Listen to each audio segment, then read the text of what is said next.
Hey Mitresh, welcome to the podcast. I'm really excited for this because सबसे पहले तो आपको फंडिंग मिली है शार्क टैंक से, वो राइट। भी रितेश से। यस। The ji.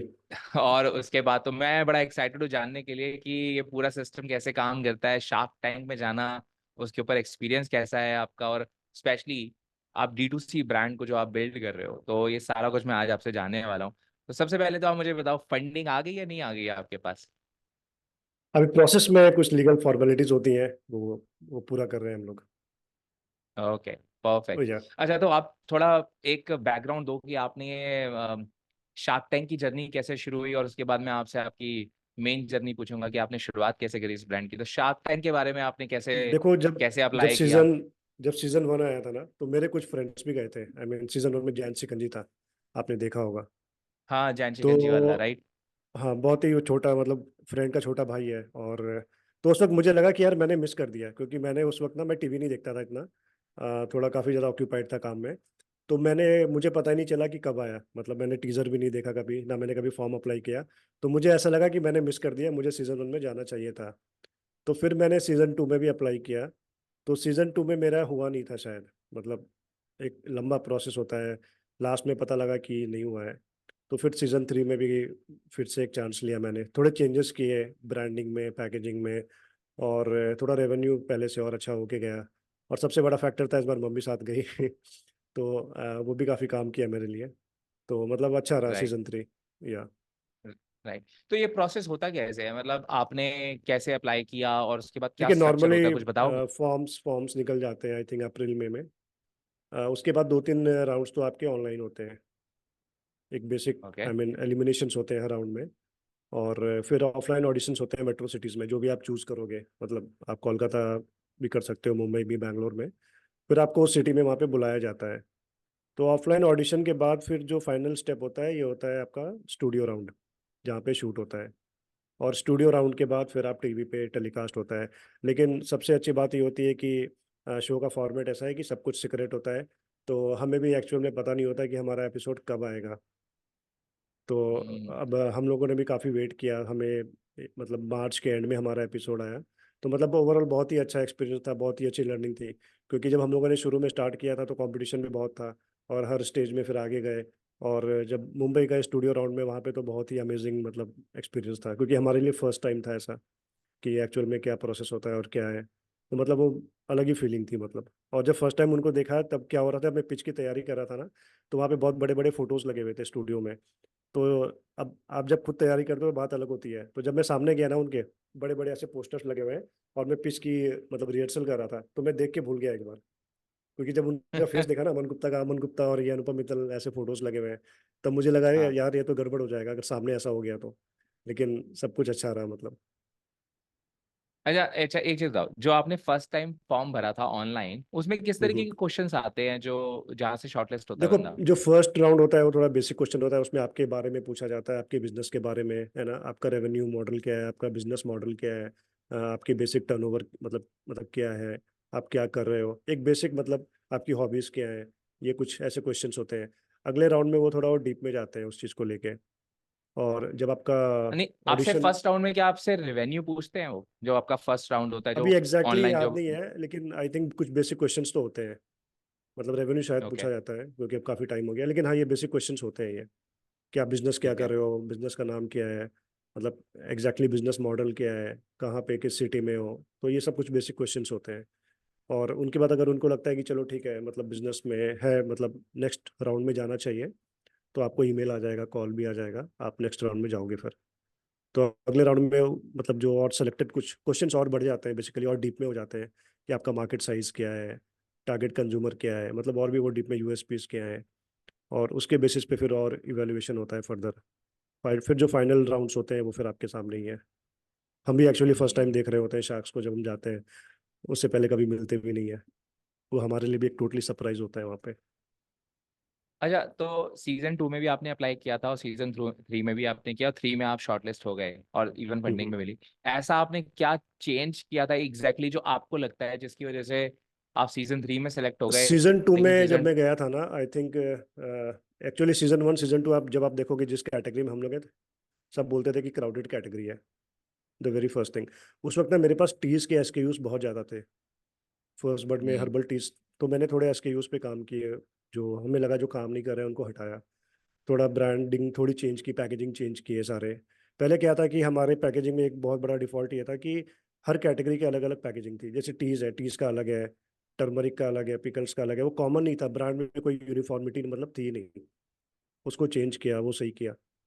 रेवेन्यू भी सही हुआ, मतलब पहले से जब सीजन 2 में हम लोग गए थे, आई थिंक बहुत ही लिमिटेड प्लेटफॉर्म पे कर रहे थे उस वक्त। और जब इस साल गए तो थोड़ा वो भी इम्प्रूव हुआ, सेल्स भी इम्प्रूव हुआ। तो थोड़ा अच्छा, तैयारी जब के साथ गए सीजन थे इस बार। तो सीजन 2 में आपका क्या रेवेन्यू था?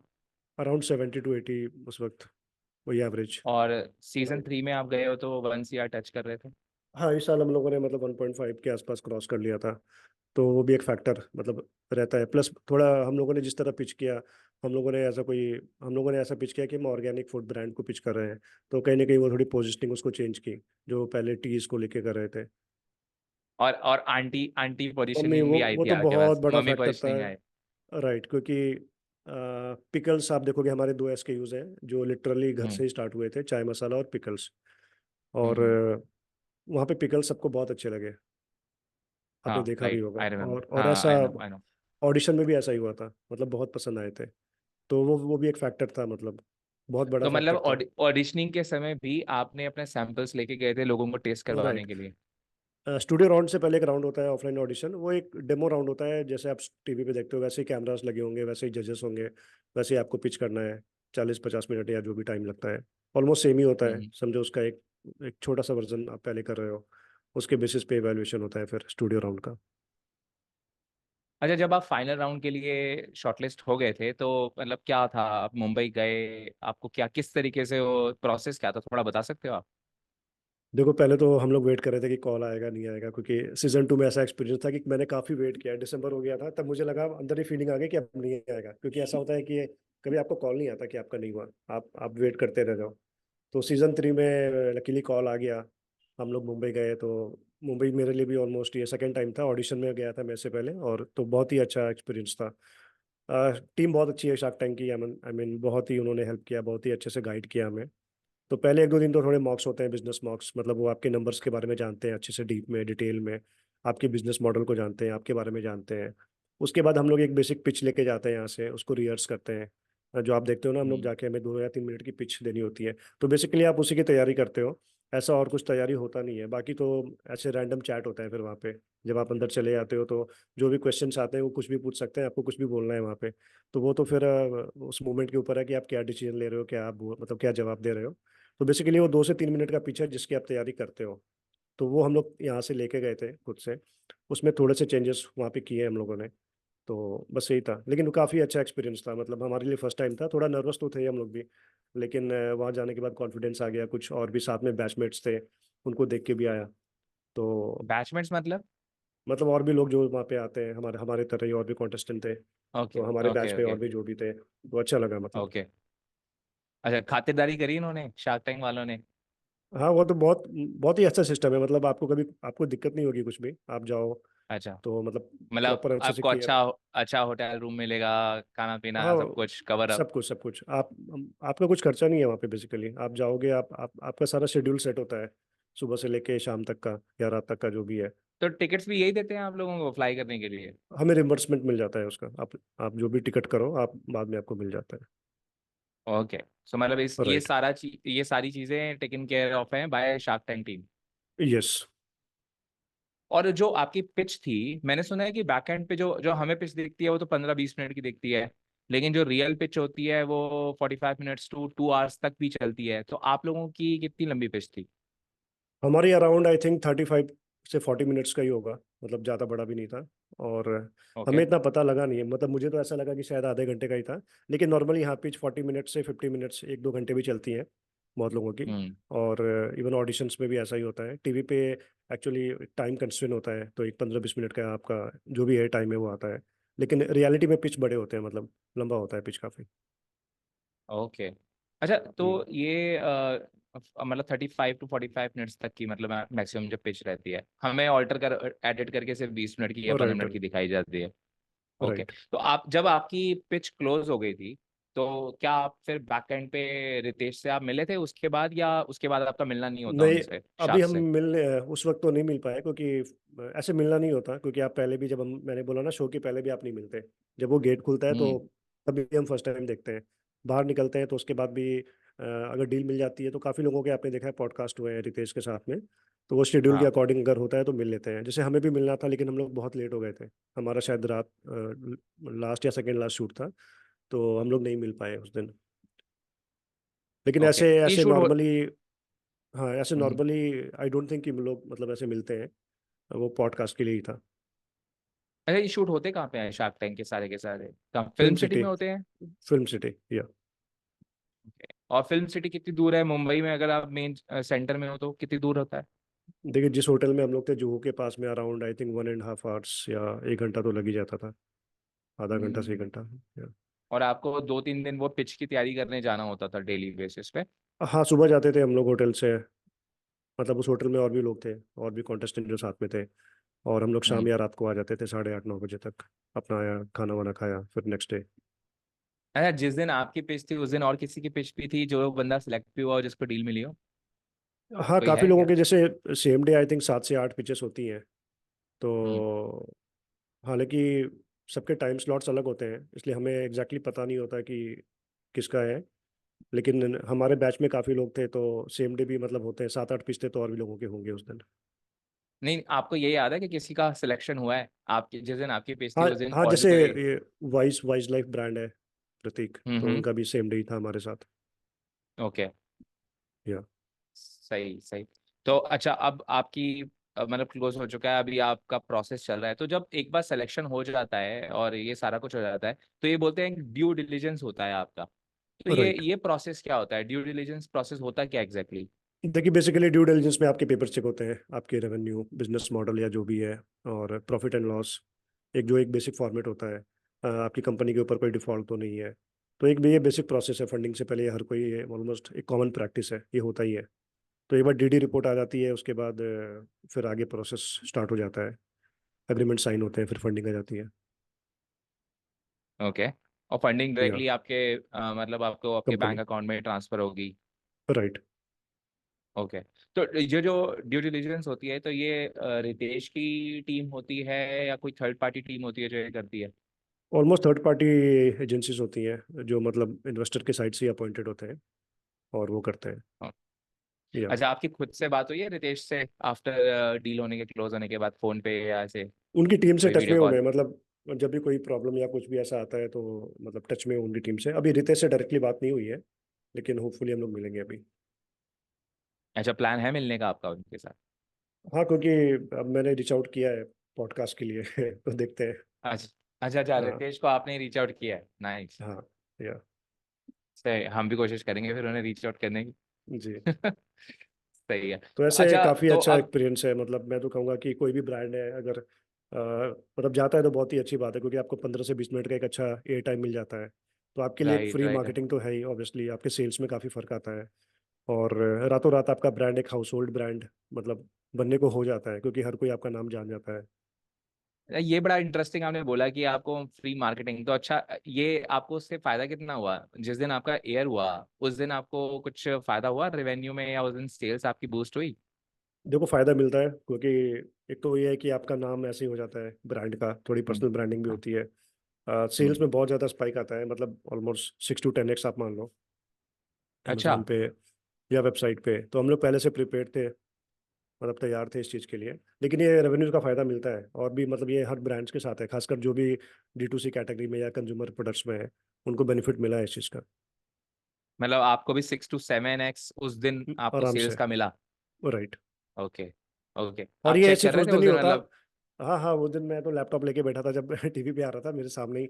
मतलब मैं हर 10 मिनट में मैं चेक कर रहा था। और अच्छा, ये हमने देखा चलता था है। पीक कस्टमर कितने आए थे एट अ टाइम, आपने देखा था कुछ नंबर, क्या था वो नंबर, एट अ याद है टाइम तो आपको नहीं है कुछ? वो, आई थिंक उस 1 घंटे के अराउंड आई थिंक हमें अच्छे खासे ऑर्डर आ गए थे। नॉर्मली जो नॉर्मल से अराउंड 7 से 8 गुना तो आ ही गए थे अमेजोन पे। अमेजोन पे? हम्म। ओके। हाँ, क्योंकि आपका मेरे ख्याल से जो बिजनेस है वो ज्यादा अमेजोन फोकस्ड अमेजोन है पे अभी डी टू। वेबसाइट अभी आप। वेबसाइट पे भी इम्प्रूव हम्म। हुआ है। जैसे अभी हम लोगों ने क्या किया नवंबर के बाद ना, मेरी वेबसाइट वो कॉमर्स पे थी, तो हम लोगों ने थोड़ा हम्म। चेंज किया, शॉपिफाई पे आए। तो 2-3 महीने हम्म। से वेबसाइट की सारी एक्टिविटीज बंद थी। तो वेबसाइट पे भी अच्छा है, मतलब सेम डे भी अच्छा है, और अभी तक ऑर्गेनिकली आ रहा है। अभी तो कोई ऐसा पेड कैंपेन ऐसे हम लोग वेबसाइट पे नहीं कर रहे हैं। अमेजोन पे फिर भी हम्म। कुछ पेड कैंपेन्स होते हैं। तो वेबसाइट पे अभी हम्म। भी और ऑर्डर्स आ रहे हैं, ऑर्गेनिक ही आ रहे हैं, वो शार्क टैंक की वजह से ही आ रहे हैं। interesting। अच्छा, पता है हमारे पास जो ज्यादातर जो लोग ये मेरी वीडियोस देखते हैं या जो भी पॉडकास्ट सुनते हैं, वो ज्यादातर वो लड़के हैं जो कि ई कॉमर्स कर रहे हैं, ड्रॉप शिपिंग कर रहे हैं इंडिया में भी और कुछ लोग बाहर भी, यूएस में भी। तो अगर मान लो किसी को आज के समय D2C ब्रांड इंडिया में लॉन्च करनी है, तो उसको कितने बजट की जरूरत है? बिकॉज सबसे ज्यादा बड़ा कंस्ट्रेंट मुझे लगता है कि ये आता है कि आप बजट कितना लेके शुरू कर सकते हो। और आप और बजट के बाद आप दूसरा ये जरूर बताओ कि कौन सी कैटेगरी आपको लगता है कि आज के समय अगर आपको भी करना हो, दोबारा से शुरू करना हो, तो कौन सी कैटेगरी आप खुद पिक करोगे जिसमें आप देखते हो कि स्कोप है, तो आप बताओ कि देखो, क्या हो जब सकता है। जब हम लोगों ने शुरू किया था ना, तो हमारे केस में कंडीशंस ही अलग थे। मतलब हम लोगों ने ये देख के शुरू किया था कि हमारी सोर्सिंग कैपेसिटी क्या है और हमारे पास क्या क्या रिसोर्सेस अवेलेबल हैं। तो थोड़ा बहुत बेसिक रिसर्च तो किया था कि चलो क्या बिकेगा नहीं बिकेगा। ऑब्वियसली अमेजोन पे ये भी सर्च किया था कि किस कीवर्ड्स पे ज़्यादा सेल है नहीं है। तो उस वक्त तो बजट काफ़ी लिमिटेड, मतलब मैंने शायद 1.5 या 2 लाख रुपए से शुरू किया था उस समय। तो आई थिंक आज के समय में वो 4 से 5 लाख तो मतलब बनता है। और कैटेगरीज पे डिपेंड है, क्योंकि हम लोग फूड कैटेगरी में है, तो फूड में क्या होता है कि आपके पास इतना एमओक्यूज का इशू नहीं आता। अगर आप खुद भी बल्क में लेके आप रीपैकिंग कर रहे हो, आप किसी थर्ड पार्टी के पास भी जाओगे तो आपका काम हो जाता है। लेकिन अगर आप स्किन केयर में हो, ब्यूटी में हो, तो नॉर्मल प्रैक्टिस है एक इंडस्ट्री का, आप किसी भी थर्ड पार्टी मैन्युफैक्चरर के पास जाओगे, तो सपोज आपको हम्म। फेस वॉश चाहिए, आपने दिल्ली में सर्च किया, तो वही आपको 10-12 मेजर मैन्युफैक्चरर दिखते हैं जो ऑलमोस्ट मतलब मैक्सिमम ब्रांड्स के लिए बनाते हैं। तो हम्म। एक उनका स्टैंडर्ड होता है कि आपको 1,000 पीस लेना है, 5,000 पीस लेना है। उस केस में आपकी इन्वेस्टमेंट थोड़ी चली हाई हाई जा सकती है। और उसमें एक ये भी होता है कि अगर आपने मतलब समय पे बेचा नहीं, तो आपका डेड स्टॉक बन सकता है। तो बहुत इंपॉर्टेंट है कि आप कौन सा कैटेगरी पिक कर रहे हो। तो आइडिया, मतलब मैं तो ये सजेस्ट करता हूँ जिसको भी शुरू करना है कि थोड़ा एसकेयूज क्वांटिटी कम रखो। 1,000 पीस नहीं लेके एक बार 400, 500 या 100 करो। और वैरायटीज थोड़े ज़्यादा रख लो ताकि रिसर्च करने का स्कोप बढ़ जाए। आप 10 एसकेयू लेके आओ, सबके 100-100 पीस, और देखो कौन सा काम हम्म। कर रहा है। जो नहीं कर रहा है उसको हटा दो, जो कर रहा है उसको आगे कंटिन्यू करो। ओके। और अभी क्योंकि आप क्या मतलब, अब कौन सी कैटेगरी आप रिकमेंड करते हो किसी को आज के समय, किसी ने शुरू करना हो तो आपके हिसाब कैटेगरीज से? एक्चुअली थोड़ा चैलेंजिंग है आज के समय में, जिसमें हम लोग हैं। ऑब्वियसली अमेजोन पे तो अभी है कि हर दिन इतने नए सेलर्स आ रहे हैं। तो फूड कैटेगरी हम्म। कैटेगरी भी कॉम्पिटिटिव है, स्किन केयर भी। लेकिन कैटेगरी से इम्पॉर्टेंट है कि आपकी कैपेसिटी और आपकी सोर्सिंग कैपेसिटीज किस में ज़्यादा अच्छी है। क्योंकि होता है कि आप कुछ भी लेके आओगे, 2-3 दिन बाद या 2 महीने बाद कंपटीशन आना ही आना है उस पर। तो वो राइट। बहुत इंपॉर्टेंट है। अब कोई ऑलरेडी प्रोडक्ट बहुत अच्छा जा रहा है, आपने कॉपी कर लिया, तो वो भी सेंस नहीं बनता। अगर किसी प्रोडक्ट पे 10,000 रिव्यूज़ हैं और आपने बिल्कुल नया लॉन्च किया है जिसमें रिव्यूज़ ही नहीं है, तो आपका कैसे बिकेगा। बहुत सारे फैक्टर होते हैं। ठीक है। और जब आप ऑनलाइन सेलिंग करते हो, तो जब आप अंदर जाते हो तो और भी बहुत सारी चीज़ें सामने आती हैं। आपकी लिस्टिंग कैसी है, क्वालिटी कैसा है, आपकी विजिबिलिटी कैसी आ रही है, आपने कितने आप कौन से मॉडल पे हो, FBA में हो या फिर खुद से शिपमेंट कर रहे हो। तो बहुत सारे फैक्टर्स होते हैं और भी। अब आपने लिस्टिंग तो कर दिया, बेसिकली लोग क्या सोचते हैं अमेजोन पे डाल दो बिक जाएगा, ऐसा नहीं होता है। अब वही वही बात है, आपने एक दुकान तो खोल दिया लेकिन कोई मार्केटिंग नहीं किया। मतलब जब आप हम्म। लिस्ट कर रहे हो, आपके थोड़ा बहुत तो दिमाग लगाना पड़ेगा, आपको कैंपेन्स भी चलाने पड़ेंगे, एड्स भी करना पड़ेगा, अच्छी लिस्टिंग भी करनी पड़ेगी। मतलब ऑनलाइन है क्या, वो बेसिकली एक वर्चुअल शॉप ही तो है जो आप फिजिकली राइट। खोलते हो। लेकिन राइट। विदाउट एनी एक्टिविटी तो वहाँ पे कुछ होने वाला ही नहीं है। तो लोग एक्चुअली ये बोलते हैं कि हमने किया, हमारा रिजल्ट नहीं आया, क्योंकि वो कुछ करते नहीं है, फिर वो लिस्ट करके छोड़ देते हैं। हम्म। अच्छा, आपने कौन से ईयर में शुरू किया था इसे?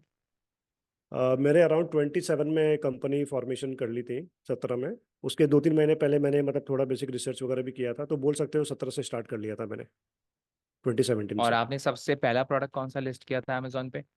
मेरा पहला एसकेयू था तुलसी ग्रीन टी। वो अभी भी है? अभी भी है।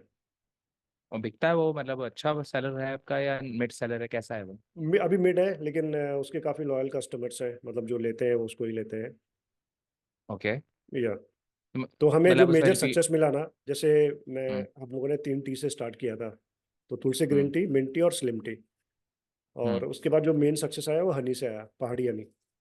बेसिकली एक मल्टी पहाड़िया नहीं। फ्लावर हनी है। हाँ। हम्म। तो यहाँ से हमें मतलब थोड़ा अच्छा वो मिलने लगा, सेल्स भी अच्छे आने लगे और थोड़ा अमेजोन पे रैंकिंग भी इम्प्रूव हुई।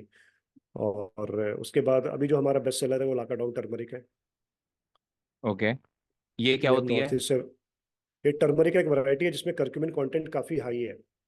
आप जो ओके। नॉर्मल टर्मरिक कंज्यूम करते हो घर में, उसमें करक्यूमिन कंटेंट बहुत ही कम होता है। आई थिंक हार्डली 1% भी नहीं होता ठीक से, और मिलावट तो होता ही होता है, कॉमन प्रैक्टिस है इंडिया में। तो तीन प्रोडक्ट्स आप ले लो, हनी, घी और हल्दी। हल्दी सबसे ज़्यादा मिलावट अगर कोई मतलब है तो इन चीज़ों में, इन तीनों में ही है। तो तो हम जो लाकाडोंग आपकी टर्मरिक, जो टर्मरिक, हाँ, उसमें कितने परसेंटेज है करक्यूमिन जो है? उसमें हम लोग प्रॉमिस करते हैं 7 से ऊपर ऊपर। तो कभी किसी किसी बैच में 10% भी होता है, किसी में 11 भी होता है, किसी में 8 भी होता है, लेकिन एक कमिटमेंट होता है कि चलो ठीक है 7 से ऊपर होगा। और हम लोग ये ओके, वैलिडेट ये। करते हैं मैक्सिमम। जैसे हम सैफरन हम्म। दे रहे हैं, कश्मीर से हम सोर्सिंग कर रहे हैं, तो हम्म। सैफरन में हम लोग क्लेम करते हैं कि क्रॉसिन कंटेंट काफ़ी हाई है। तो हम उसके हम्म। टेस्ट रिपोर्ट्स भी हमने अपनी वेबसाइट पे डाले हुए हैं। जैसे जिंजर पाउडर है तो उसमें जिंजरॉल होता है केमिकल कंपाउंड, जैसे टर्मरिक में हम्म। करक्यूमिन होता है। तो उसमें हम राइट। क्लेम करते हैं कि चलो ठीक है, हमने मेंशन भी किया हुआ है कि हाई जिंजरॉल कंटेंट। तो 70 पॉइंट समथिंग mg पर ग्राम में उसमें है। तो ये डिफरेंशिएशन थोड़ा किया है हम लोगों ने, इस वजह से थोड़े प्राइसेस भी हाई हैं और थोड़ा सा क्वालिटी में फ़र्क है। और ये जो जिंजर, जो ये आपकी जो टर्मरिक है, ये बेसिकली लोग खाने के लिए यूज करते हैं या एब्सोल्युटली। कैसे किसी और? देखो, खाने के लिए जो मेन यूसेज है, जैसे आप normal house hold turmeric use करते हो, सेम यूसेज है। अलग से आपको सेम है? एडिशनली यूज़ करना है, आप उसको फार्मा, आप एज अ मेडिसिन भी यूज़ करो, आप एज ए उसको फेस पैक भी यूज़ करो, वो आपके ऊपर है। लेकिन ओके। मतलब वो आपका एक लॉन्ग लास्टिंग चलेगा आपका, मतलब आप जब उसको यूज़ करोगे आपको डिफरेंस दिखेगा। ओके। क्योंकि और हमारे वो पास सबसे जो ज्यादा मतलब आपका सबसे अमेजोन से ज़्यादा बिकता है? रिपीट, हाँ, रिपीट परचेज भी टर्मरिक में ही है। जो भी एक बार आता है वो नेक्स्ट टाइम 2-3 पैकेट तो और मतलब नेक्स्ट परचेज में लेता ही लेता है। और कितने का सेल करते हो आप उसे? 250 ग्राम्स हमने सेलिंग प्राइस 299 है, MRP 365 है अभी। तो 299 का करते हैं अमेजोन पे। ओके। और आपकी वेबसाइट के ऊपर भी आपका बेस्ट सेलर यही प्रोडक्ट है या कोई और है? वेबसाइट पे भी यही है, लाकाडोंगे और हनी, पहाड़ी हनी। पहाड़ियाँ नहीं, कहाँ से सोर्स करते हो आप? उत्तराखंड।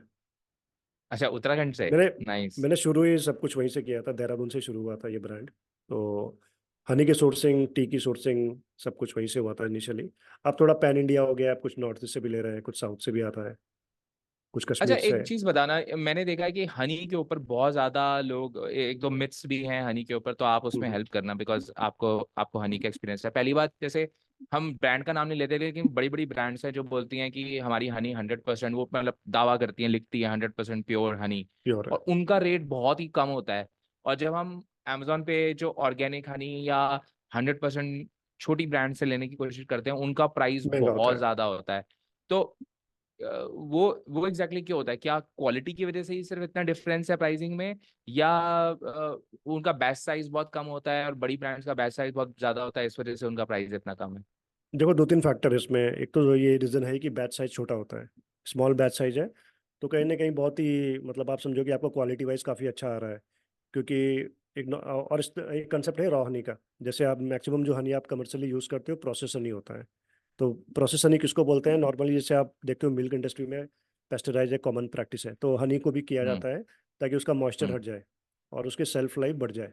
तो ये कुछ कॉमन प्रैक्टिसेस होते हैं। अब जो जब जब किसी का बैच साइज छोटा है तो ऑब्वियसली कि बहुत ही अच्छे से ध्यान दिया गया है, और मतलब प्रोसेसिंग मिनिमल होती है उसमें, जो फिल्टरेशन होता है राइट। इतना होता नहीं है। तो जो हम्म। न्यूट्रिएंट्स है वो इंटैक्ट होते हैं। ठीक है, थोड़ी ये डिफरेंस होता है क्वालिटी का। सेकंड क्या होता है कि जब आप हनी जब आप एक्सट्रैक्ट करते हो ना और आपने उसको पेस्टराइज किया, तो एक टाइम ड्यूरेशन होता है। अगर आप रॉ हनी ऐसे एक्सट्रैक्ट कर रहे हो, तो जब आप पेस्टराइज करते हो ना, आप एक्चुअली डबल द अमाउंट कर सकते हो, मतलब उस टाइम फ्रेम में।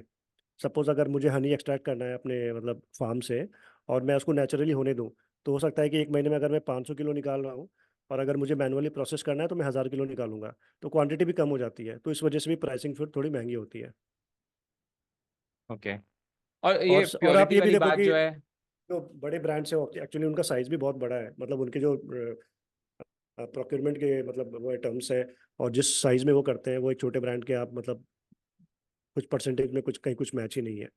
तो ये तो डिफरेंस होता ही होता है। सेकंड क्या होता है, जो सीजनल हनीज होते हैं ना, जैसे आप फ्लोरा बेस्ड लो, जैसे तुलसी फ्लावर का है, जामुन का है, या फिर मल्टी फ्लावर है, हम्म। कोई भी है। तो हनी का टेस्ट भी चेंज होता है, आप सीजन के हिसाब से आप देखोगे, फ्लावर के हिसाब से। तो नॉर्मली जो जो भी स्मॉल बी कीपर है या फिर ये है, तो हनी ऐसा चीज़ है, हनी में एक्चुअली मिलावट बहुत है अगर आप देखोगे बड़े स्केल पे। तो जो स्मॉल बी कीपर है उसको सस्टेन करने के लिए एक प्राइसिंग चाहिए होता है। तो आई थिंक वो जो अभी आप देख रहे हो अमेजोन पे जो आप कह रहे हो ना 400-500 वाला रेंज, वो बिल्कुल एप्ट है। वो मतलब उसमें कहीं कोई वो नहीं है, वो बिल्कुल एक सही प्राइस रेंज है। अगर कोई भी आपको ऑनेस्टली ला के दे रहा है तो इतना मतलब इतनी कॉस्टिंग वो आएगी उस पर। एंड क्योंकि जब आप ऑनलाइन, आप बहुत सारे फैक्टर ऑनलाइन भी होते हैं, जब आप किसी को दे रहे हो तो कंज्यूमर को फ्री शिपिंग भी चाहिए होता है, तो कहीं ना कहीं ये सारे कॉस्ट भी हिडन होते हैं उसमें। राइट। और जो ये बड़ी ब्रांड्स की हनी होती है, क्या 100% प्योर होती है या इनमें भी कुछ अडल्ट्रेंट्स होते हैं? देखिए एडल्ट्रेंट्स ऐसा तो बोल नहीं सकता, क्योंकि एक स्टैंडर्ड होता है एफएसआई का गाइडलाइन, तो वो भी फॉलो करते हैं ऑब्वियसली वो, और भी अच्छे स्केल पे। लेकिन कहीं ना कहीं आई थिंक स्केल बहुत बड़ा होता है उनका, स्केल बड़ा होता है, और कुछ ऐसी कुछ प्रैक्टिसेस है उनके कि वो छोटे ब्रांड्स मैच मैच नहीं कर पाएंगे मतलब अभी उस स्केल पे। तो थोड़ा बहुत डिफरेंस आता है इसका। और हनी की मार्केट कितनी बड़ी हो गई इंडिया में? हनी की मार्केट बहुत बड़ी है, 8-10 हज़ार करोड़ से ऊपर का ही मार्केट है। और अभी इंडियन हनी तो ऐसे बाहर में बहुत ही अच्छे लेवल पे जाता है, मतलब अच्छा, काफ़ी एक्सपोर्ट आइटम है ये हमारे इंडिया का? एक्सपोर्ट आइटम है, और काफ़ी काफ़ी मतलब वो मिला है, काफ़ी तारीफ मिली है इंडियन हनी को, जैसे लोग आई थिंक मनुका हनी को हनी के कहते हैं ना। ऊपर। Right, right. और एक हाँ। हनी की ब्रांड को और भी हनी का फंडिंग सबसे मिली सबसे है। बड़ा मिथ, सबसे बड़ा मिथ मैं आपको बता रहा हूँ हनी पे। वो शायद हमने बात ही नहीं की, जमने वाला। लोग बोलते हैं हनी यस। खराब है, ये सब ये हर ब्रांड्स का है। आप डाबर का ले लो, राइट। पतंजलि का ले लो, आप मेरा ले लो, आप किसी भी ब्रांड का ले लो, वो एक्चुअली जमेगा। हनी जमेगा। हनी क्या राइट, होता है, केमिकली सुक्रोज और फ्रुक्टोज ही होता है, ठीक है। राइट, शुगर कंटेंट तो होता ही है हनी में, वो जमेगा ही जमेगा। अब लोग सिर्फ जमने के बेसिस पे आप खराब बोल दो तो मतलब गलत है ये। Plus right, right. ये मिथ फ्लावर है, ये मिथ है, सही बोल रहे हो आप, ये मिथ है प्लस बहुत फ्लावर बड़ी। पे भी डिपेंड है। अब बहुत लोग बोलते हैं हनी पतला है, अच्छा नहीं है, या किसी का बोलते हैं हनी बहुत ही डेंस है, मतलब बहुत अच्छा है। तो अब आप देखो, जब लीची हनी होता है, मतलब मैक्सिमम आई थिंक बिहार से ही आता है, समस्तीपुर उत्तराखंड में भी बहुत ज़्यादा होता है। तो लीची हनी में क्या हम्म। होता है, लीची हनी नॉर्मली पतला होता है बाकी शहद से, ठीक है। तो ऐसे डेंसिटी का भी ऐसा कोई लेना देना नहीं है, मतलब जो लोग कहते हैं ना पतला है और गाढ़ा है, ऐसा कुछ नहीं होता। हाँ, तो हाँ। कुछ कुछ नॉर्म्स होते हैं, मतलब अब आप कंज्यूमर का एक माइंडसेट ऐसा बन गया है, मतलब कि जमना है तो खराब है, तो ऐसा नहीं है मतलब। नहीं, हनी तो क्योंकि जमता मैंने ही है। मुझे याद है कि हमने जैसे घर में कईयों के हो जाता है कि मधुमक्खी का छत्ता हो जाता है, तो हमने भी एक बार निकलवाया हुआ है। और हमने देखा है जो घर से निकलवाया हुआ है वो जम जा रहा है। उससे प्योर वो क्या जमा चीज हुआ है, निकलेगी और वो वो तो। आप हाँ। देखोगे कि बिल्कुल घी की तरह जमता है। पहाड़ वहाड़ में कभी जाओ, जैसे आप एग्जैक्टली, उत्तराखंड से एग्जैक्टली। आप कह रहे हो वाइट कि वाइट। राइट, आप राइट। आपने सही बोल देखा रहे भी है, हो। वो तो ऐसा होता है। हाँ। हम्म। ओके, तो अभी आपका क्या इस साल का फिर क्या प्लान है? अब आपको फंडिंग मिल चुकी है, रितेश इज ऑन बोर्ड, तो क्या आप सोच रहे हो टर्नओवर वाइज, देखिए क्या सोच रहे हो, और वैसे एक्सपेंशन वाइज क्या सोच रहे हो आप? प्लान्स बहुत है अभी, मतलब अभी मतलब वहाँ से काफ़ी हेल्प आने वाला है हमें, और कुछ हमें वहाँ से अच्छे मतलब मेंटरशिप भी चाहिए, कनेक्शंस भी चाहिए। तो अभी मेजर जो गोल होगा वो थोड़ा अच्छे से एक्सपेंशन करना है, ऑनलाइन में भी ऑफलाइन में भी। तो अभी तक हम लोग ऑफलाइन में नहीं है, तो एक पहला स्टेप होगा कि उसको क्रैक करें आने वाले 5-6 महीने में अच्छे से। और ऑनलाइन में जहाँ जहाँ मिस है, जैसे अभी क्विक कॉमर्स में नहीं थे हम लोग, ग्लोबल अभी थोड़ा शुरू ही किया है लेकिन अच्छे से नहीं है, वो सब चीज़ों को सही करना है। और बाकी जो मार्केट प्लेसेस है जहाँ पे भी नहीं है उनको जल्दी से कवर करना है। थोड़ा एसकेयूज पे भी हम लोग रिसर्च कर रहे हैं कि हम लोग और क्या लेके आ सकते हैं। तो आइडिया है कि आने वाले टाइम में होपफुली कि आप फर्स्ट बड में आप एक कंप्लीट रेंज देखोगे ऑर्गेनिक प्रोडक्ट्स का। कंप्लीट किचन एसेंशियल्स आपको मिलेगा। आपको आपको चीनी चाहिए, घी चाहिए, तेल चाहिए, आपको सब कुछ ऑर्गेनिक सर्टिफाइड देंगे आने वाले 3 से 4 महीने में। तो ये जो आप बोल रहे हो जैसे क्विक कॉमर्स के अंदर, जैसे जेप्टो हो गया, ब्लिंकिट हो गया, स्विगी हो गया, यहाँ पे अब आपको जैसे रितेश से फंडिंग मिल गई है, शार्क टैंक सर्टिफाइड हो गए हो, तो अब आपका वहाँ पे एनरोलमेंट होनी आसान होगी? और मतलब पहले से, मतलब मैंने सुना था कई हाँ लोगों हाँ, को इजी एंट्री इजी नहीं होगा। मिल पाती जल्दी उसमें। एंट्री एक्चुअली उनकी उनका कहना भी सही है। उनका जो बिजनेस मॉडल है क्विक कॉमर्स में, बेसिकली होता क्या है, जो भी कमोडिटी जो फास्ट मूव होता है वहाँ पे उनको प्रेफरेंस दिया जाता है, क्योंकि उनका मॉडल ये है कि आपको 10 मिनट में डिलीवर करेंगे, तो वैसा डिमांड भी आना राइट। चाहिए उस चीज़ का, राइट। अगर हाँ, कोई चीज़, हाँ। अगर एक हल्दी मतलब 100 रुपए का, एक 500 रुपए का, दोनों में फ़र्क है। तो नए ब्रांड्स के साथ थोड़ा चैलेंज तो होता है। लेकिन अब मुझे जेप्टो पे अभी बात हो रही है, कॉल आया था उनकी टीम से कॉल भी हुआ है।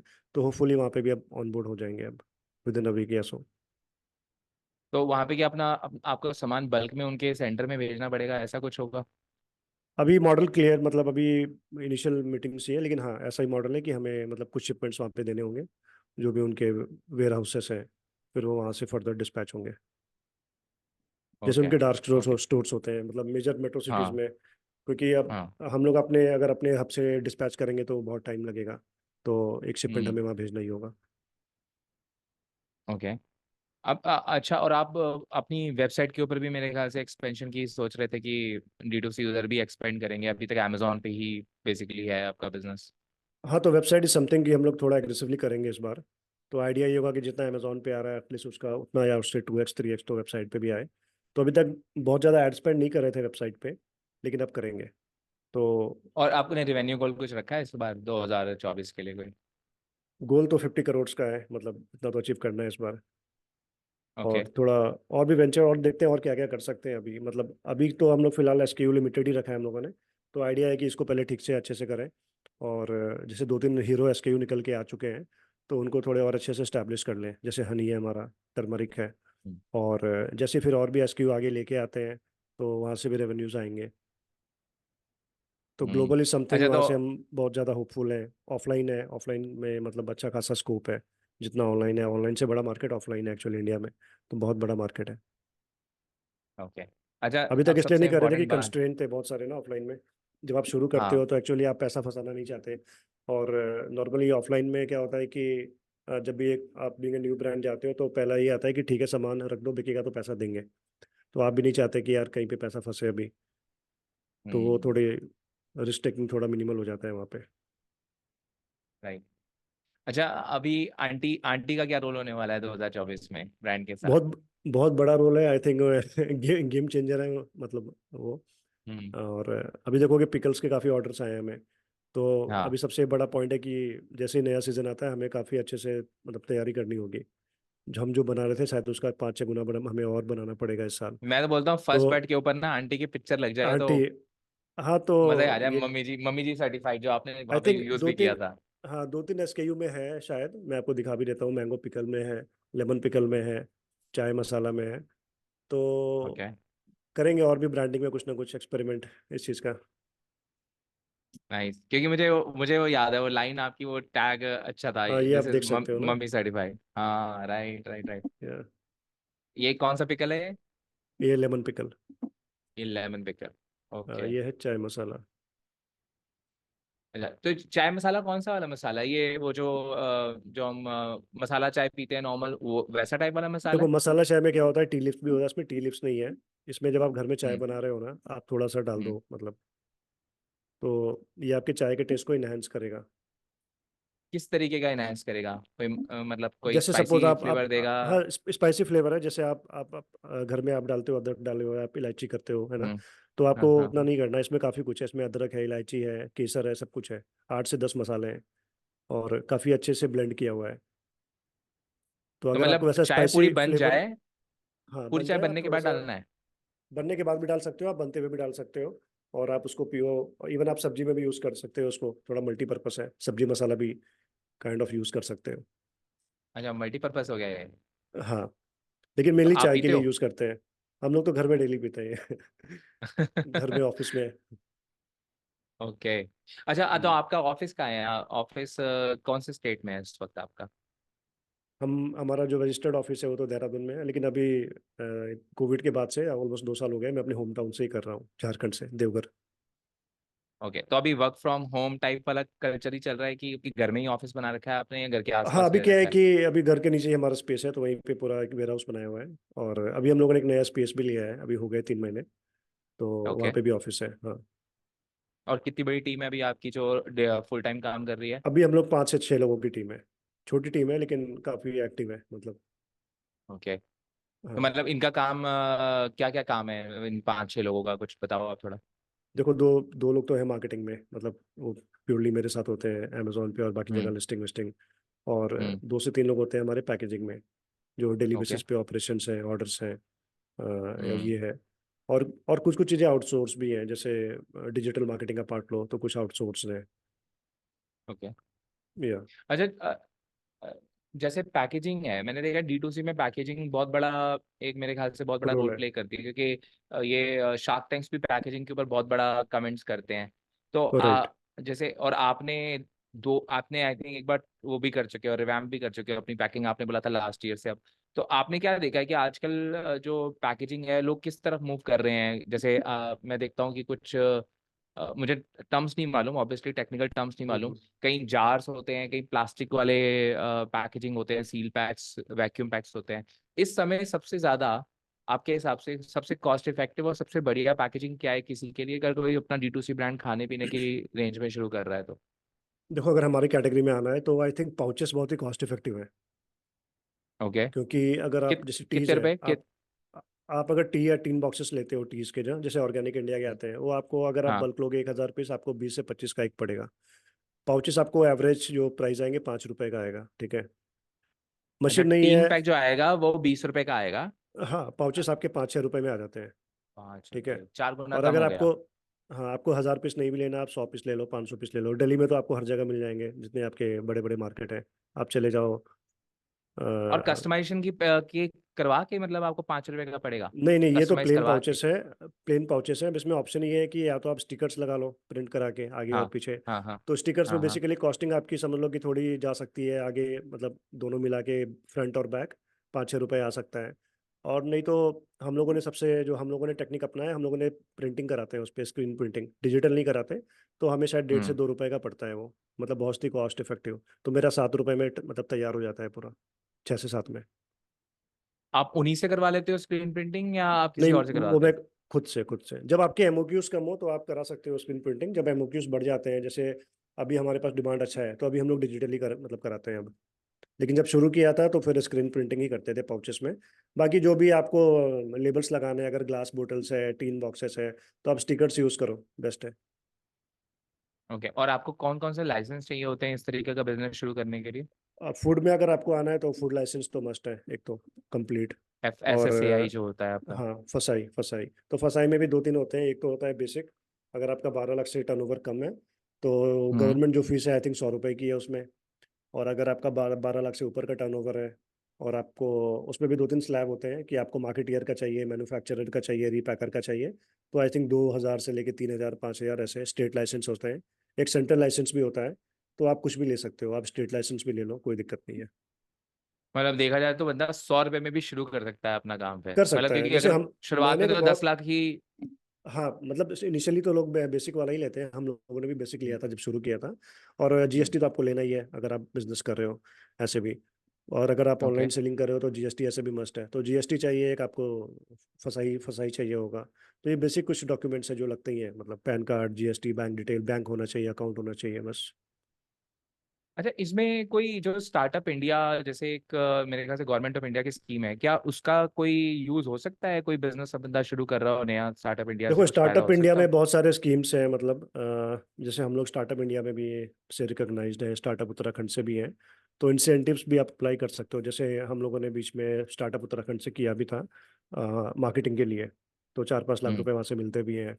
प्लस आपको मशीनरी चाहिए, आप उसके लिए भी अप्लाई कर सकते हो। स्टार्टअप इंडिया में भी बहुत सारे स्कीम्स हैं, आपको लोन्स चाहिए, मतलब कम इंटरेस्ट पे आपको मिल जाता है। आपको एक रिपोर्ट बना के सबमिट करना होता है। टैक्सेशन का भी बेनिफिट है, 3 साल का टैक्स मतलब माफ भी होता है, जब आप आपने कंपनी का। आपने ये आपने क्या क्या अवेल किया है इसमें से? मैंने अभी mainly marketing based incentive apply किया हुआ है स्टार्टअप उत्तराखंड से। स्टार्टअप इंडिया से ऐसे अभी मैंने कुछ किया नहीं है। मैं प्लान कर रहा था कि कुछ प्रोसेसिंग प्लांट के लिए, तो अभी हम्म। होल्ड पे रखा है हम लोगों ने, बाद में देखेंगे। लेकिन बहुत बेनिफिट है, तो मतलब in terms of networking, recognition, बहुत सारे फैक्टर्स आपको मिल जाते हैं, क्योंकि आज के टाइम में गवर्नमेंट के एंड से बहुत ज़्यादा सपोर्ट है।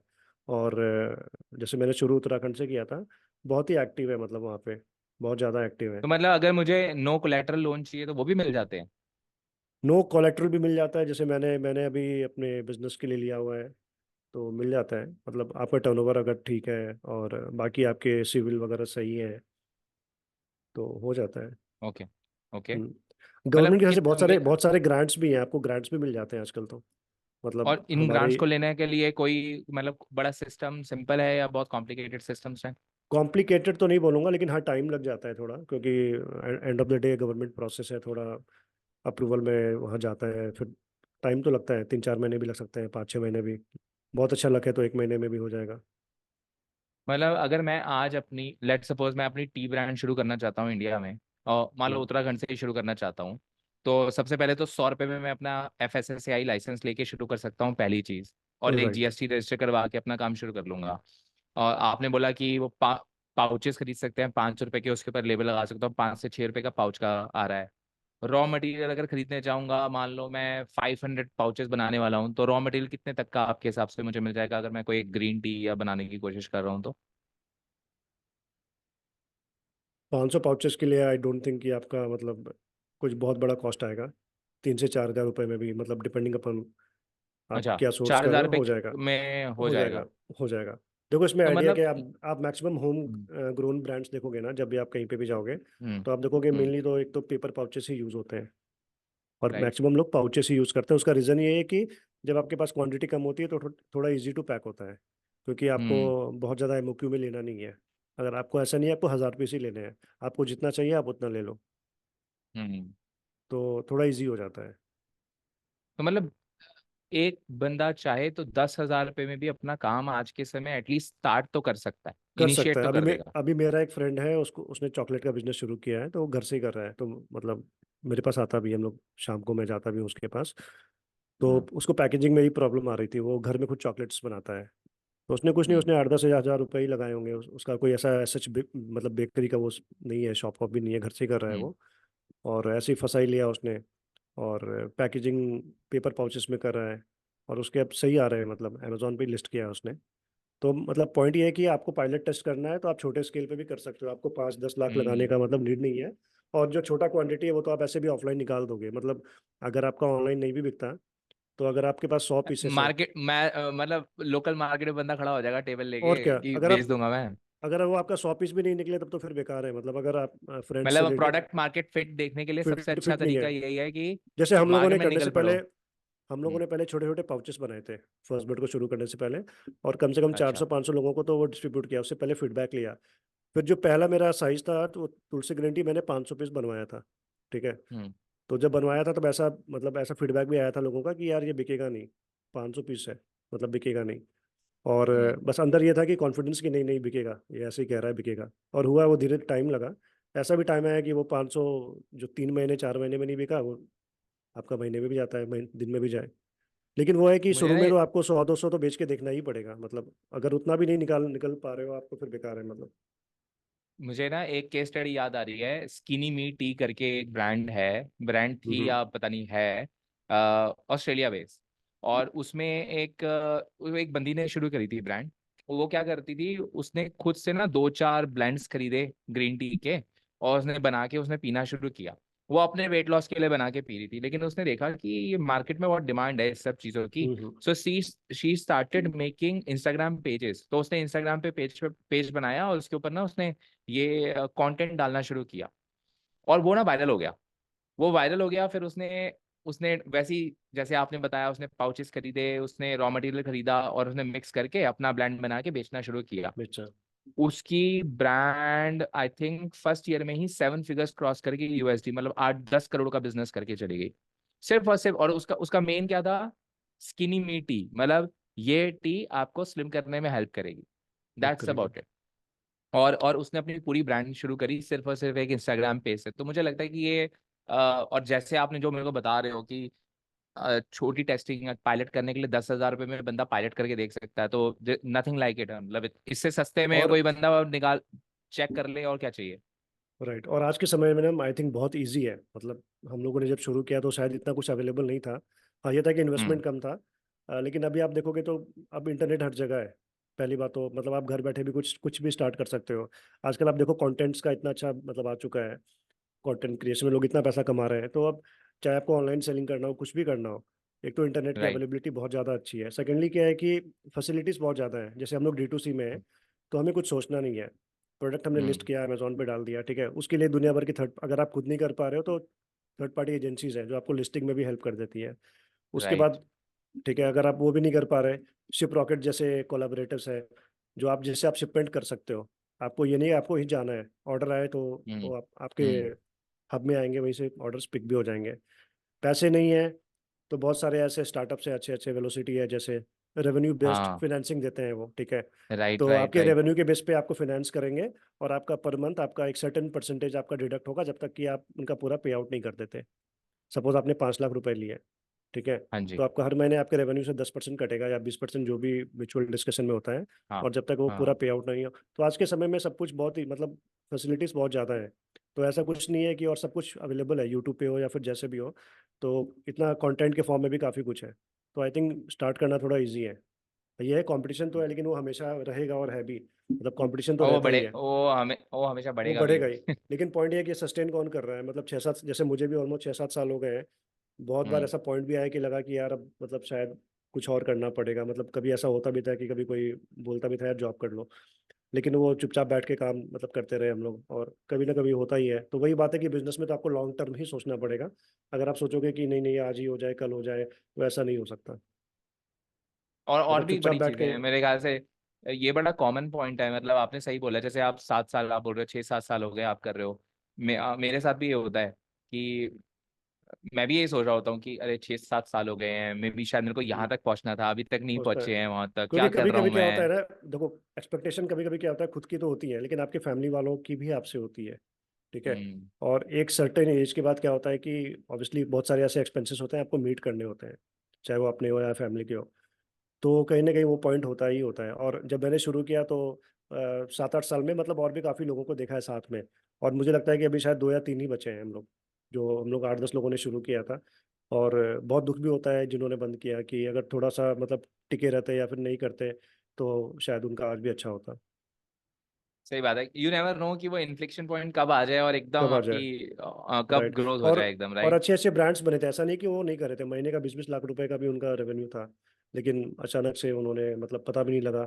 मतलब जब मैंने सुना तो मुझे बहुत ही खराब लगा कि यार एक बार बात तो करते, मतलब पूछते तो सही। मतलब एटलीस्ट मैं उनको थोड़ा बहुत भी कन्विंस करता है कि यार मत करो बंद, क्योंकि 20 लाख महीने का लाना भी बहुत बड़ी बात है। बड़ी बात है, बड़ी बात है। दिस तो इज कभी ग्रेट कभी यार, ऐसा होता है मतलब। कि फैमिली प्रेशर भी होता है, मतलब इंसान नहीं चाहता लेकिन करना हाँ। पड़ता है। तो एक एंटरप्रेन्योर की लाइफ में बहुत सारी चीजें चल रही होती हैं, चीज़ें होती हैं। मतलब तो फैमिली पर्सनल सपोर्ट भी होता है। बहुत इंपॉर्टेंट है, मतलब चाहे वो आपकी किसी भी फॉर्म में हो, वाइफ का हो या मतलब पेरेंट्स का हो। हम्म। और ये तो होता है। Right, right. But this is great, I am really happy कि अब Ritesh is on board and yeah hopefully आपको वहाँ से बहुत अच्छी गाइडेंस मिलेगी। हमें भी बताना कि क्या क्या पता चल रहा है, सो दैट हम भी बिल्कुल। अप्लाई करें, उसमें से नॉलेज है ना। आपका रितेश इज, आपने उनसे मिलने का भी पर्सनल मीटिंग भी होने होने वाली है आपकी कोई, या सिर्फ फोन पे मीटिंग होने वाली है उनकी? अभी देखते हैं, अभी मतलब आई थिंक अगर पॉडकास्ट होगा तो शायद 1-to-1 मीटिंग भी होगी। तो अभी अभी पता नहीं आगे का, देखते हैं मतलब क्या होता है। अगर आप दिल्ली एनसीआर आओगे, गुड़गांव आओगे तो बताना फिर हमें, हाँ लेकिन मिलूंगा मैं, मतलब मिलना है, उनसे भी मिलना है, है आपसे भी ना। मिलना है। हाँ perfect, I am really happy. और मेरे ख्याल से लोगों को भी मजा आया होगा सुन के कि ये शार्क टैंक का पीछे बैक एंड पे सीन क्या होता है, और आप अगर अपनी खुद की ब्रांड शुरू करने वाले हो तो हाँ, कैसे आप देखो मैं शुरू तो भी कर कहूँगा कि सकते हो। बहुत ही अच्छा अपॉर्चुनिटी है, मतलब शार्क टैंक भी, क्योंकि आपके ब्रांड यू को हैव जो नथिंग टू विजिबिलिटी लूज, है मिलता ना, है। You have nothing yes. To lose, मतलब अप्लाई कर दो। अगर आप कुछ शुरू कर रहे हो, आप जाओ, आप फॉर्म तो भरो, मतलब क्या पता हो जाए, और क्या पता आप आ जाओ वहाँ पे। क्योंकि वो एक्सपीरियंस ही अपने आप में बहुत बड़ा एक्सपीरियंस है। मतलब एक तो आपको ये भी लगेगा कि एक सेंस ऑफ अचीवमेंट भी आएगा, क्योंकि आई थिंक ओवर एप्लीकेशंस होते हैं, अच्छे खासे होते हैं, आई थिंक लाख से या थाउजेंड्स में तो होते ही हैं। उसमें से अगर हम्म। आप आ रहे हो तो बहुत अच्छी बात है। और जो आपको वहाँ से फ़ायदा मिलता है वो अलग ही मिलता है, मतलब आपका बिजनेस पूरा चेंज हो जाता है। हम्म। और उनकी राइट। टीम भी बहुत अच्छी है, वो मतलब बहुत ही अच्छे से आपको ग्रूम करते हैं और गाइड भी करते हैं वहाँ पे सेट्स में। तो कभी ऐसा फील ही नहीं होगा कि आप नर्वस हो या फिर कुछ भी हो। मतलब ऐसा नहीं है कि हम सोचे कि वो जो ग्लैमर वाली दुनिया है तो वहां पे पता नहीं कैसे ट्रीट करते होंगे लोग, है ना, नहीं, मुंबई में बहुत ही जा रहे हैं, अच्छी, ऐसा कोई सीन नहीं बहुत ही है। अच्छे से ट्रीट करते हैं, बहुत ही पोलाइट टीम है। और मतलब बहुत ही हार्ड वर्किंग है, मतलब मैं तो ये देखता हूँ कि वो सोते कब होंगे, क्योंकि हम लोग की लाइफस्टाइल बिल्कुल हाँ, अलग होती है, उनकी अलग है। वो दिन भर काम कर रहे होते हैं। मैंने तो ये देखा है कि इवन जैसे ही हम सोचते हैं ना कि जैसे, मैं लिटरली देखता हूँ कि ये जो शार्क टैंक्स हैं, इन्होंने शार्क टैंक पे जितने शार्क्स हैं उन्होंने बताया कि उनकी 9 से 9 का उनका प्रोग्राम चल रहा होता है, 9 से 9 तक वो शूट कर रहे होते हैं। शूट कर रहे तो होते हैं। 9 से 9 तक शूट करने का मतलब ये है कि वो बस जाके सोते होंगे और सुबह सोते उठ हैं, के फिर सुबह वापस उठ आ के आते जाते हैं। होंगे। मतलब ये और तो जजेस हैं, मतलब आप समझो कि जो क्रू है, क्रू तो कितना क्रू एक्टिव है। होता है। मतलब हाँ। वो सुबह से लेकर रात तक लगा होता है वहाँ पे। नहीं, मैं तो जजेस के ऊपर इस वजह से ज्यादा एम्फेसिस कर रहा हूँ कि कई लोगों के दिमाग में पिक्चर हो सकती है कि बंदा जो सुपर सक्सेसफुल है, 100 करोड़ 1000 करोड़ का मालिक है बंदा, अब वो ऐश नहीं कर रहा है, they are still working very very hard. Yes. Hard. कई लोगों के दिमाग में पिक्चर होती है ना, भाई इतने पैसे बना लूंगा उसके बाद मैं चिल करूंगा, रिलैक्स करूंगा, काम नहीं करूंगा। अब उनको देख के पता चलता है कि यार मतलब they are playing a different game altogether, कि इतने, मतलब रितेश बिलियनर, मेरे ख्याल से सबसे ज्यादा पैसा उन्हीं के पास है out of all the sharks. Ritesh, Anupam, वो। मतलब मैंने फर्स्ट टाइम हाँ। देखा। और अनुपम तो ऐसा है कि मतलब मैं उनको बहुत ही ज्यादा मानता हूँ, अभी से नहीं, बहुत पहले से। और अच्छा। मतलब तो उनका इंप्रेशन ही अलग है, तो उनको नॉलेज बहुत ज़्यादा है और हर सही सब्जेक्ट का बात है। नॉलेज है, राइट क्योंकि वो राइट। उन्होंने लिटरली इन्वेस्ट किया है काफ़ी, मतलब ऑलमोस्ट हर कैटेगरी में इन्वेस्ट किया है उन्होंने। तो उनके फीडबैक्स बड़े जेन्युइन वो होते हैं। इंसाइक्लोपीडिया है वो बेसिकली। मैं हाँ, जब भी मतलब अनुपम को देखता हूँ उनको बहुत ही नॉलेज है। उनको हर एक बारीक चीजों के बारे में मालूम है। मतलब जब सारे शार्क्स को लगता है कि अच्छा हो गया, सब पता लग गया, he will ask some questions जो समथिंग। मतलब बिल्कुल ही अंदर डीप में जाके होंगे, और बंदा बोलेगा यार आपको इसके बारे में भी पता है, इस तो चीज उनके के बारे में भी मालूम फीडबैक्स है। मतलब बहुत ही सही होते हैं। अब ये भी देखना कि कभी अगर वो किसी को मना भी करते हैं ना डील के लिए, तो उनके फीडबैक बहुत इंपॉर्टेंट होते हैं, वो बिल्कुल जेन्युइन फीडबैक देते हैं, और एक्चुअली वो फीडबैक ना उस बिजनेस को चेंज कर सकता है। Right right. तो इतना ये तो है। इंपॉर्टेंट होता है उनका 20 साल, 20 साल प्लस इन्वेस्टिंग का उनको एक्सपीरियंस है, तो बोल एक्सपीरियंस है। सकते हैं कि और same is right. With I think Amit Jain, मतलब उनका भी बहुत सही, हाँ। मतलब उनके जो वर्ड्स राइट। होते हैं और जो फीडबैक होते हैं उनके भी हाँ काफी अच्छे होते हैं। और रितेश तो बहुत ही ज्यादा पोलाइट है, मतलब वो आई थिंक सबसे, उन्होंने चेंज कर दिया पूरा सिनेरियो सलाह के। तो आई हाँ। थिंक उनको डाउन देख टू के तो earth and always smiling. Smiling, काफी ऑलवेज लोग और भी स्माइलिंग। जाने वाले हैं वहाँ पे। और बहुत नहीं लोग ये तो तो है। ऐसा भी कह उन्होंने रहे हैं कि उन्होंने उनको हाँ। टाटा से रिलेट कर रहे हैं, रतन टाटा से, कि थोड़ा वैसा फिगर है उनका। Right right. क्योंकि जहां तक अभी तक समझ में आया, हम देखते थे, हम देख के बता रहे थे अच्छा इस वाले में तो रितेश ही करने वाला है। हम्म। रितेश ही करेंगे। मतलब क्योंकि सीन ही होता था कि कोई भी अगर कोई ऐसी चीज होगी जो सोशल कॉज से रिलेटेड होगी, कोई ऐसी चीज होगी जो छोटे टाउन से रिलेटेड होगी, वहां पे Ritesh is always on front कि मैं आपको सपोर्ट मैं करूंगा। करूंगा। और राइट। मैं इधर कैलकुलेट कर रहा था, मैं बोला अच्छा 16,000 करोड़ में से अगर 35 लाख चले भी गए तो क्या फर्क पड़ता है, हाँ। करने दो। तो ये सीन था। और तो इंटरेस्टिंग था। और अमित जैन की मैंने एक चीज बहुत अच्छी इंटरेस्टिंग देखी है। Amit Jain is always looking for कि आपका उस जो भी प्रोडक्ट का सर्विस कर रहे हो, आपका उसके साथ आपकी कितनी डेप्थ है उसके अंदर आपकी, है ना, आपने किया क्या उसके अंदर। ये नहीं कि किसी बंदे ने सिर्फ लेबल चिपका के प्रोडक्ट लेके आ जाए, वो बोले आपने राइट। क्या किया इसके अंदर, आप एक्चुअली क्या पता है वो वहाँ डिफरेंशिएशन पे क्या है। बैठे हैं ना, वो दिन भर में उनका काम ही है, वो पता नहीं कितने पिक्चर सुनते हैं। और सिर्फ शार्क टैंक में नहीं, मतलब बाहर भी, मतलब कोर बाहर इन्वेस्टर है। भी। तो मतलब आप उनको बेवकूफ़ नहीं बना सकते, पहली बात तो ये है। आप मतलब बुद्धू हम्म। तो बना ही नहीं सकते। वो मतलब 2 मिनट में जज कर लेंगे कि सामने वाला क्या है और कैसा है, हाँ, कौन नंबर घुमा रहा है, कौन और कौन क्या कर कौन रहा है। फेंक रहा है, कौन फुक रहा है। तो ये है, ये आप वहाँ पे ब्लफ नहीं कर सकते, मतलब कुछ भी किसी भी फॉर्म में नहीं कर सकते। तो अनुपम राइट मित्तल का तो मैंने देखा है, मतलब उनका तो मतलब जेनुइनली मतलब is too good. Right right right. नहीं नहीं, सही में इस बार के शार्क टैंक में हमने पर्सनली देखा दो शार्क्स के बारे में और मैं बताऊंगा। एक विनीता विनीता के बारे में हमने ये देखा, विनीता इस बार बहुत उभर के सामने आई इस बार शार्क टैंक में। She was so damn smart, like she is already like she is smart, but इस बार ना उनका वो जो करेक्टर है ना और बाहर निकल के आया। She was like on point asking really tough questions, जिससे बंदा आगे वाला चुप हो जाए। मतलब नंबर्स, उनको नंबर्स उनके शार्प है, वैसी बात तो सारे शार्क्स के नंबर ही शार्प हैं बिकॉज वो इतने शार्प बड़े है। बड़े बिजनेस चला रहे हैं। लेकिन विनीता इज लाइक कि इतने पिन पॉइंट क्वेश्चंस पूछती थी ना कि बंदा सामने वाला ढेर। और नमिता में मैंने एक चीज और देखी कि अगर आप नमिता और अनुपम मित्तल दोनों में ये चीजें कॉमन है कि ये लोग ना मार्केट साइज के ऊपर तो बहुत ज्यादा फोकस करते हैं, ज़्यादा वरना ये इन्वेस्ट ही नहीं करते, क्योंकि नहीं इन्हें ये करते। होता है कि हमें अपना 3x 5x रिटर्न नहीं मिलेगा तो फायदा क्या इन्वेस्टमेंट करने का। राइट। तो market size has to be कि आप ऐसा कोई इतना महंगा सामान नहीं बेच रहे हो कि मार्केट साइज छोटा हो जाए। Price should be somewhere eight 500 से 1,000 रुपए की रेंज में मैंने देखा ज्यादातर, और मार्केट साइज बड़ा होगा तो they will invest. Right. But point ये भी अमेजिंग है कि यार, थैंक यू मतलब सो आप मच। कुछ करके जाते हो ना, अगर आपने प्रूव भी किया है, अगर आपका थोड़ा भी मार्केट फिट है, तो मतलब उनको समझ में भी आता है कि नहीं चलो ठीक है, कुछ रिस्पॉन्स है, और मतलब इन्होंने कुछ किया है, 2 साल 3 साल हो, भले 1 साल हो, तो वो तो मैटर करता है यहाँ पे। और यहाँ पे क्या मतलब हर कहीं भी करेगा, आप कहीं भी इन्वेस्टमेंट लेने जाओ, तो अगर आपने थोड़ा बहुत भी प्रूफ किया हुआ है, तो आई थिंक वो तो हमेशा हेल्प करेगा। राइट। या perfect. Thank you so much Mitresh, I think it was great, बहुत थैंक अच्छा यू लगा निक। आपसे बात करके। और हम आपको दोबारा फिर से लेके आएंगे एक बार आपका काम, लाइक आप 10x करो अपने बिजनेस को, जैसे ही 10x उड़ाएंगे। करोगे फिर उसके बाद हम आपके साथ वापस आएंगे और फिर से बात करेंगे कि क्या सीन है, और सीखेंगे आपसे और कुछ। Thank you so much for your time. Thank you, thank you, thank you so much. या